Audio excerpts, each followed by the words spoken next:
On the 15th of May, 1948, the Arab League stormed into the hour-old nation of Israel amidst a barrage of shells and bullets. The newborn state awoke the next morning to find itself under attack on all three sides with the ocean to its back, and a deadly political knot of problems began unfolding in the Middle East. On August 15, 1929, Arab and Jewish mobs clashed in Jerusalem, Hebron, and Safed over Zionist flags on the Wailing Wall.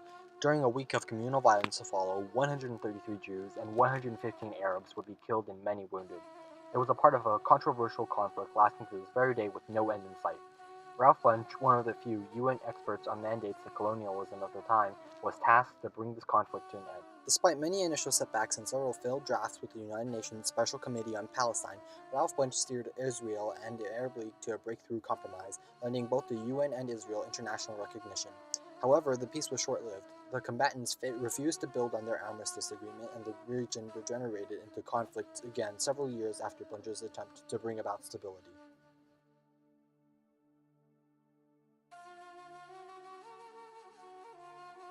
The Arabs and Jews of Palestine have had a long history of ethnic tension, stretching back to even before the British occupied the region in 1917.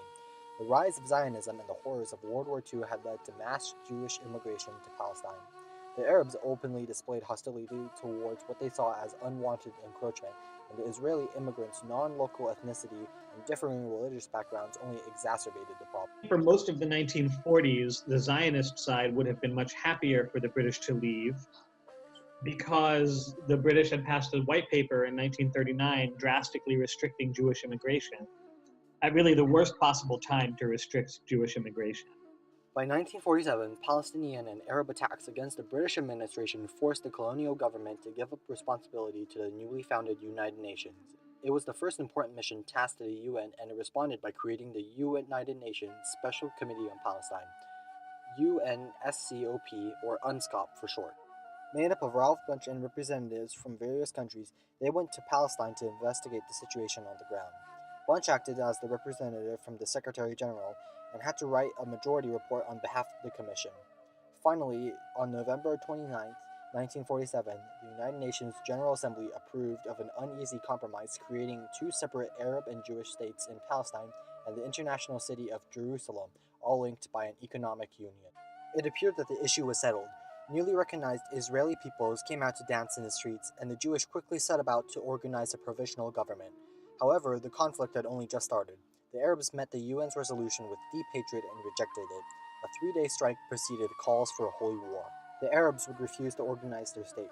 The matter was clear, there would be no compromise. On May 14, 1948, the last British troops left Palestine, an event well celebrated by the Israelis. However, the new state awoke to find itself under attack by an Arab coalition of Egypt, Transjordan, Syria, Lebanon, and Saudi Arabia with the ocean to its back. The UNSCOP compromise had failed and actually led to more conflict. A new solution was desperately needed to bring back peace to Southwest Asia. 8 months later, both sides were worn out from the war. The Israelis had fought valiantly and even pushed back the Arab forces. The Arab armies were divided and ran low on munitions due to a British embargo. It will seem really miraculous that Israel won this victory against Egypt and Lebanon and Syria and Jordan and Iraq. Unless you look, and Iraq only sent 500 soldiers and they all had weapons from 1912, and Jordan, the king of Jordan, kind of changed his mind about whether there should really be a war. So it was really Israel versus Egypt. Israel also became deeply entrenched in American loans, and with them came increased international pressure for meaningful actions towards peace. By January 6, 1949, both Egypt and Israel accepted Bunche and the Security Council's proposal for an armistice negotiation under the UN. The talks would be supervised by Folke Bernadotte, who was appointed as the UN mediator just 4 days after the war began on May 10th. Since Bernadotte had limited knowledge of the region, Ralph Bunche became his right-hand man. The pair often worked hand in hand, first establishing a ceasefire and then drawing up a plan for a final settlement. However, Bernadotte's end came when he was assassinated in the September of 1948. The mindset of the Lehi was that Europeans were not welcome in the land of Israel at that time, right? The Jewish people had just been subject to genocide in Europe. The Nazis did not have to completely force every country that they came to help them with their project of persecution of the Jews. In some places, like Romania and Hungary, they found authorities that were more than willing to cooperate with them in terms of rounding up Jews and sending them to ghettos and sending them to concentration camps. So from the perspective of the Lehi, they just weren't drawing distinctions between European authority figures at that point. And so here you have someone who, from their perspective, is attempting to persuade them to give up what they now feel is their right, which is the land of Israel.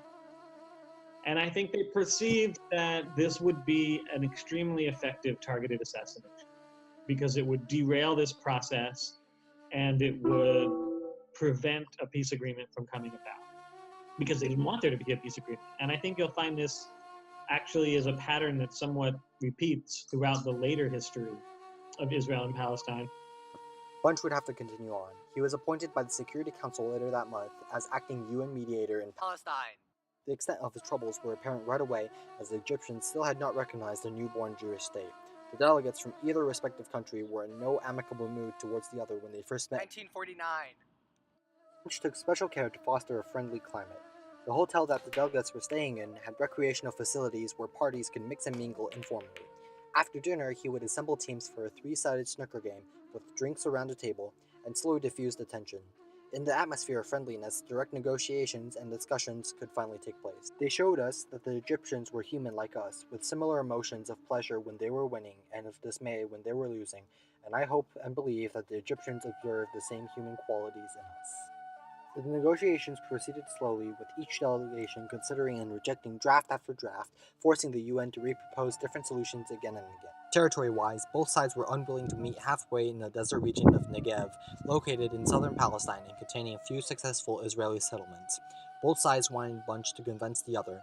At such an impasse, Bunche could be found drafting and mapping late into the night. Finally, on the 23rd of February, 1949, a compromise had been agreed upon after 2 long months of intense negotiations. Within a year after the Egyptian signing, armistice agreements were signed with Jordan, Syria, and Lebanon. However, the armistice turned out to be far from what the UN hoped to be a long-lasting, stable peace. Bunche had intended the armistices to be quickly followed up by full settlements, which never came to fruition under the Palestine Conciliation Commission. The friendly, productive environment soon fell apart, and Egypt started an economic embargo against Israel a few months later, revealing that their true stance towards Israel remained unchanged. There was no true desire to achieve peace, and the Egyptians only wanted to recuperate after facing heavy losses in their previous invasion. Starved for goods, the Israelis had no choice but to attack Egypt, who had already stationed troops at the border, and Palestine retrogressed back into conflict. However, the treaty, while unsuccessful, did strengthen Israel's position in the international arena. The successful mediation also gave the still young United Nations a large publicity boost, establishing itself as a formal, non-partial overseer of the world, and saving itself from the fate of the League of Nations. On the morning of December 10, 1949, Bunche was awarded the Nobel Peace Prize. However, the UN wasn't done with Bunche. He would later help with the decolonization of Africa until 1955, when he was appointed Undersecretary General, a position that would bring him around the world, from Cyprus to the Congo, and then even back to the Middle East. The failure to buttress the progress made by Bunche shows that even the most comprehensive of compromises are not enough if the parties are unwilling. The reluctance of both parties to compromise has led to a conflict lasting to this day. In this case, the failure to compromise and reach a peaceful conclusion to the first Arab-Israeli conflict has displaced more than 700,000 Palestinian refugees. While Bunche's first attempts to achieve a solution with UNSCOP brought more conflict into the region, his patient mediation of the Arab-Israeli conflict remains one of the toughest and most important compromises in the 20th century. His method has pioneered a formula for compromise and peace used in the UN to this very day.